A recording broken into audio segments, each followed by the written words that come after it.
not just saying like, nice head or good rabbit, the educational, appropriate, really good comments. And he is going to wind up our evening for us. Well, thank you for the introduction. It's a true delight to be here. It's my first time in the state of Louisiana. Am I saying that correctly, or do I have to practice it more? It's my honor to really talk about what I take great pride in. And if you can't hear me, please let me know. I'm going to try my best to articulate as much as possible to be a key model. And if you're a little bit sleepy, hopefully my presentation will wake you up a little bit. So, one of the key things, right, is that we're supposed to portray ourselves as professionals, not only in our dress, but in our physical actions, as Mike was talking about, and then also orally, right, through what we say, the specific words, how we say it, the tone of our voice, and also our body language. And so I'm going to hit some of these key points of how the organization has it broken down, what our responsibility is, and then hopefully you'll get some tips as to what you can do better to improve your comment giving. So what are comments, right? So we have to remember that there's always a balance. Comments are both the positive and negative criticisms on an entry. And that is what we are required to do. And at the same time, what an exhibitor hears from the oral words said from a judge will then maybe determine the actual placement of that class and hopefully the order of that class. And it makes logical sense in the audience that you are talking to. And so why do we give comments and how are they really important? I think the one that's really most important, if I find the pointer, is that top button? Here we go, right? It's that key thing, right? Especially if you're new, it's really determining if somebody really is going to keep that animal another day, or if they're going to sell it, or if it's going to end up in a stew pot. So that's just a reality. The other part of it is, right, sometimes people don't really know if their animals are good or not, and they're trying to get some insight from someone. You may never raise that breed at all, but here's another part. You know what? I just like going. And so how that judge communicated those comments really made my day. Even if I disqualified everything, the manner of how I did it and made it a teachable action was key for that exhibitor. And I think another thing that people don't think about is if the exhibitor is agreeing with the judge, then they're getting some confidence that they're evaluating their own rabbits better. So, that's a big thing too. That is a very applicable comment, or it could be also then that exhibitor is also just seeing eye to eye with that judge. Right. So there's that commonality right there. And one of the key things is we have all these guidelines. We have a book of almost 300 different pages. The only reason we give comments is this little remark according to the show rule 67.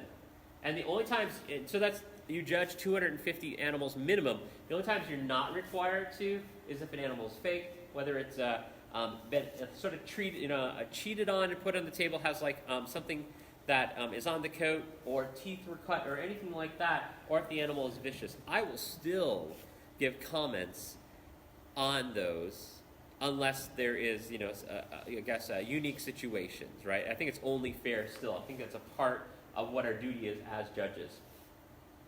Then one thing that you have to really remember is, who's your audience? Are you judging like a small fair show and your audience is a bunch of children and some parents? Or are you judging, as you can see, many Best in Show winners up there, and are you going to have to change your language depending on the quality of the class and the quality of the exhibitors and their, interest in the level of the competition? So don't actually just presume, because this is the first time I'm in Louisiana, that even though the National Jersey Woolly Show is here, that I shouldn't have a high level of my comment giving, and I shouldn't dumb it down in the terminology that I use. So you should take high integrity for yourself in what you're doing and why you're doing it. And so that transitions into the actual book, right? Our Bible is the book of standards. Use those words and be able to articulate it in a way, not only to the breed standard, but to the glossary. And so whether this is your first show or 101st show, you then can go back after the show, or actually after your breed has been judged, and then look up that word's definition and be like, oh, I might still need more help as to how it was applied to the evaluation of that breed, but I still now have a resource after that judge has actually made those comments, even if it was third place or disqualified, or why did it not win first place. And so the other part is to basically use words and verbiage specific to that breed too. I don't really want to use ear descriptions in the English lot for my French Angoras. So I want to make sure that I'm being correlating the correct verbiage per the appropriate standard. Now, and one thing I should have done is that I've listed some judges up there who I think good things about in how they orally give comments and how they logically break it down. There's many others out there. I only have so many slides, and so I don't want to. I basically just putting some examples up there. If you've ever had the opportunity to hear those individuals behind the judging table. But some of the key things, right? No matter when you're public speaking, you want to enunciate. You don't want to yell at the same time. Yelling does nothing at a show other than basically people covering their ears. It sounds like a scream. At the same time, you don't want to whisper and talk directly to the rabbits, right? You want to have strong eye contact. You want to be able to look at all exhibitors just as if you were trying to sell a product. What you're doing is a little bit putting on a performance, but at the same time, it's in an educational and an evaluational manner that is in line with this specific species of livestock. Reduce any of the, one, it demonstrates uncertainty, and the other aspect of it is if you don't know what to say nothing, be quiet for just a moment, refer back to your standard, double check the correct terms you should be using, and then circle back, and then make a comment. If you decide to follow that pattern, exhibitors will have a much greater respect for you, and at the same time, they then can actually go back again and look up the correct terminology to the area that you were referring to, where you're faulting it or praising the animal. And then hopefully what I'm doing right now is speaking, as I've stated, with those 3 C's, right? You are confident, you're very clear, and you have conviction of what you are talking about. Another thing is, right, as I mentioned, your nonverbal communications. If you're slouched down and you're really just over the animal and talking straight to the animal, you might be lacking some confidence, or you're just maybe tired for that day. Either way, it is your job to be evaluating each of those classes, whether it's your first class of the day or the last class of your day. And at the same time, showing respect to that breed through your body language. And then at times, right, you want to increase the quality of the verbiage based on the quality of the class. If I'm judging just 5 animals at a fair, as I mentioned, I might, spice it up a little bit and integrate some humor. But if I'm narrowing down to the top 5 of a class of Hollandlop senior does, that was a class of 210, I'm going to be very specific as to why my animal is 5th and not 4th, 4th and not 3rd, 3rd and not 2nd, and so on. As to then why that exhibitor will then know why I made that decision based on the standard that is written for it. And it doesn't hurt if you have some lax time. I don't know what the entry is going to be tomorrow, but we entertain, we educate, we evaluate, we critique. So if you have history and you have a story that might be fun, there is some transitional time that should be timed appropriately, but at the same time done maybe in between breeds, or just as an area to gain additional interest from onlookers that maybe are waiting for other breeds to happen, or maybe just a little bit of facts that someone didn't know about either you or the hobby, or just the judging profession, or just the hobby in general. So the science of it. This varies from area to area, but if you're ready for remarks, we have to have some kind of comment card or at least a control sheet. What you need to do, right, is to act professional. You dress professionally, you talk professionally, and you have a lot of those key characteristics. And one of the other things I really want to point out right down here is just separating the normal from abnormal. If you're talking about a split penis that somebody's never seen before, even though those are definition, right? We know what normal looks like. Here's abnormal. Either show them the two different options or then describe it in a visual manner that someone could actually be able to tell, at home, I'm looking for this or I'm looking for this. This is correct, this is incorrect. And then lastly, right, don't look at the paperwork. Don't ever have the opportunity for an exhibitor to look at you and feel as if you're being unfair, you're having the perception of being have any kind of favoritism, or that they might think you're cheating. So if you want to be professional, don't ever look at the paperwork. That is not your job. Your job is to talk about the variety of comments that are written down on the comment cards. So what we do is a simple process. You communicate with your writer or whoever is your ramrod. You confirm that the ear number in the coop is correct. You award the appropriate placement, repeat it if it's necessary, and then ask for a confirmation that they've heard you too. So there's two different ways of flow, right? You can go along the way the comment card goes, or you can go along the way of the animal. So I have two different examples up there that using measurable ranges from excellent to poor, and then you travel back, and especially even in the marked breeds like we have here. The Dutch, you would go back from the cheeks back to the stops, any of the Rhinelanders, checkers, or the English spots. And then at the same time, where is the animal lacking? What does it need in order for it to have at least become second place? Right? Why? How much of a gap is it? Sometimes I'll clarify, like our first place animal should win a majority of the time, even if it's molting. That's how much better this animal is in this same competition. If there were other animals here, that's a different statement. But if I were comparing these 5 every month for the next year, I'm pretty sure I'm going to pick this rabbit, even if he's in full molt. So me stating that is like, all right, my animal is leaps and bounds behind it, and I'm going to have to listen to see what else it is I have to improve on my herd to actually win first place. The second way of evaluating comments is basically, we know in communication people will sort of shut off once in a while. So what I try to do is tell me the sort of like the worst feature about the animal and then the best feature about it. Then I'll talk about some other areas about the entry, because those are the two things I want them to hear and try to remember first.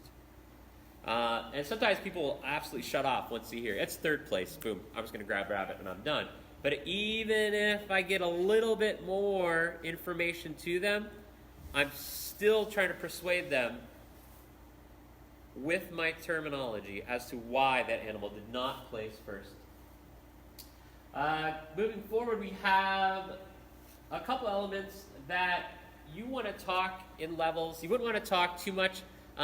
You wouldn't want to talk less on English lop ears because it's a third of the animal, and also less on the actual body type within a New Zealand than you would talk about just the head on both of those breeds. Stress your comments based on the point variation in each of those breeds. And then we try to keep big words that are not actually able to be looked up in the glossary or too collegiate at times. Try to narrow down to having just livestock terms, even if it is a different livestock animal that somebody could look up. Or you could also define if someone has a question after the breeding, either the class is done or at least the breed is completed. Then, as I mentioned before, right, the size of the class varies, the quality of the class varies, will depend on the amount of comments. As if I was judging that class of 200 Holland Lops, I can't give a 2-minute description for every animal. That would take too long. Instead, I have to be short and to the point and weight my description of placement toward the top 25 animals. And one of the things that I will state just before even giving best of breed at times or best opposite is my comments should provide a very good idea to the exhibitors listening who the top couple animals are. If I constantly just say good, okay, fair, just make it sort of a roller coaster, you should have a strong idea of who that judge is leaning toward for best of breed or best opposite. If you don't, then either you weren't paying attention or the judge is not being clear about why they are really believing this animal comes closest to the standard and then in lieu has the best chance to go on for best in show. I think one of the things about both these individuals right here that they provide educational comments. Not only is there a great opportunity, especially when you don't have a full 250 or 200 and some animals in the day, to share your expertise and your educational remarks about them, or why an animal with an extremely short coat could be useful in a breeding program if you evaluate everything else that's on the table. Or at the same time, if you are then professional, as I've stated earlier, about the manner in which you disqualify an animal. We could have an animal up here, and I'd say, unfortunately, the tattoo number of such and such is going to be disqualified. And this is not the animal's fault. It's the book's fault. The standard of perfection is the reason why this animal cannot meet the minimum requirements. You could still get many, many animals out of it that meet that requirement, but I would encourage you then to talk to an experienced breeder within this breed as to how to use it correctly. And here are also the good points of why you should be putting it in. And the next generation, look for these features as to improve the flaws on that animal. So it's the book's fault. It's not mine. It's not necessarily the rabbit. The rabbit is perfectly fine. So something to think about and a little bit of a twist. And so some other helpful advice that I sort of touched upon it before, right? If you are disqualifying something, since you're not looking at the paperwork, you're never looking at the paperwork, you are making sure that your table help is writing down disqualifications correctly and actually make sure that they confirm it. Because you never want to be in a situation where you're in a protest and somebody had done something and there was some confusion involved. This way, follow this very simple process, and then it is a team effort of both you orally saying the comments and then the writer writing that down. So, as I stated, every decision you make, you have to have reasons based by the standard as to why an animal placed it. There are hundreds of pages and thousands of words to help you out. Just be confident in your actions and your descriptions. And at the same time, be professional when you are talking to exhibitors. Really the best practice is after best of breed has been completed. That demonstrates an area of being fair. Keep your conversation to a minimum to, again, show a level of even playing field. That also will demonstrate a professional conduct. And at the same time, smile. Congratulate winners, right? I think one of the best things that I heard somebody make a comment once was that even if at the end of your judging, right, one person is clapping, you still made one person really happy, right? And if they say, "Oh my gosh, I never win," okay, all right. Be happy for them, right? Maybe you have to do some homework in your evaluation of that breed. But at the same time, right, be professional about it. Congratulate those individuals. But do remember that the show is still going on. There still is a next step. There's a best in show portion of it. Here are the key things, and I think it's fantastic that Alan mentioned this and Cheryl mentioned this, right? Some of the do's and don'ts, right? Don't say, "I'd like to see," because you didn't write the standard. It is not the standard written by you, the judge. The standard states this animal lacks here. Alan perfectly mentioned promising, right? I cannot do any kind of magic. I can't even promise your rabbit is going to be alive tomorrow. Stop saying the word promising. Say the word potential. And then we move on, right, where it says the rabbit is beaten on depth, right?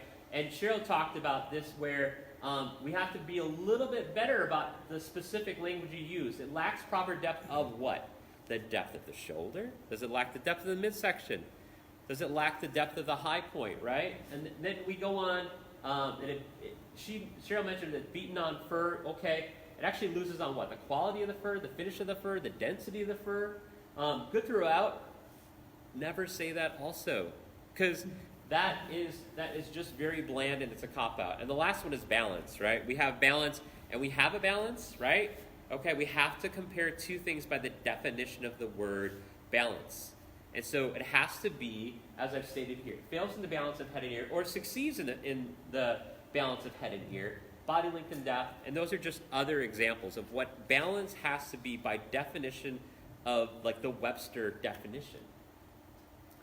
And so, improving your comments, here's some helpful hints that I've done myself, and I try to do during my breaks, is that you welcome all feedback. Cindy Wickheiser, early on in my career, what I watched her do was when she was done judging breed, she would ask if anybody has any questions, right, or any comments. And I picked that up when I have that time to welcome those kind of comments. Invite another judge to just sit back and critique what you do. Specifically how you say it, and even if they get their hands on it, right, that's a good mentorship that the ARBA has going on, but you need that right there in that moment, and maybe to be redirected or to be explained that you're possibly using a term incorrectly from an exhibitor's perspective.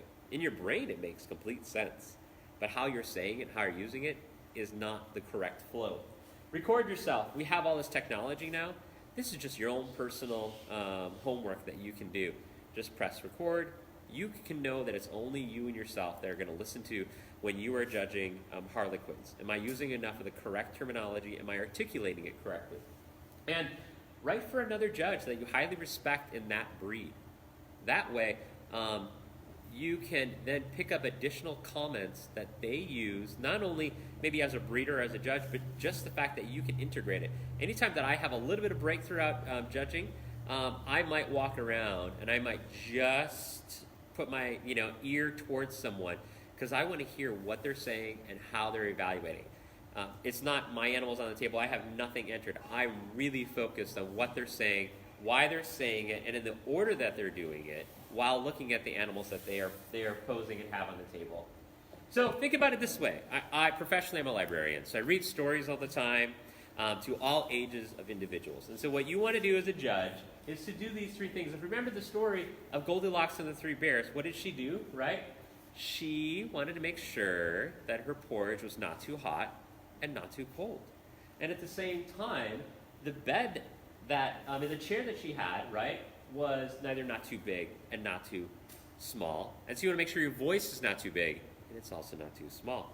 You want to find a happy balance, right, that your comments are not coming across too hard and harsh, or at the same, too soft and too friendly that all of my rabbits are great. Well, we know they're not, and there's a guideline to it. You have to find that happy medium to it. So just know you have to find your just right range of giving comments, comfortable within yourself, and at the same time, always able to justify your comments and be sure that you're backing it by the standard of perfection. Thank you for sticking around. And remember to allow questions. Always time. Thank you so much, Scott. That really, truly is one of my favorite presentations. I think good comments. It's, we're here to learn, and honestly, it's part of what y'all do to help us understand how to make a better rabbit, a better animal. And so I think judging comments are very important. And I've heard a judge, not in this room, tell an exhibitor that rabbit was snake food. If that exhibitor's not confident, they could go home and kill that. And maybe they need to, but if you want to keep them in the hobby, there's a much better way, like you said, to say that. Guys, thank you so much for sticking around. I apologize for the late hour, but I didn't want to cut a word. I thought all the presentations were amazing. Alan, thank you for streaming everything so that other people could hear what we got to hear tonight. Cindy and Brian, thank you for letting us use your all-breed Netherlands. And all my judges, thank you for presenting. And Mr. Joel, it wouldn't be the same without you because, I rely on you so much. So thank you guys so much. I will see you in the morning. And some of my judges, I'm taking you guys to the hotel, so don't run out just yet.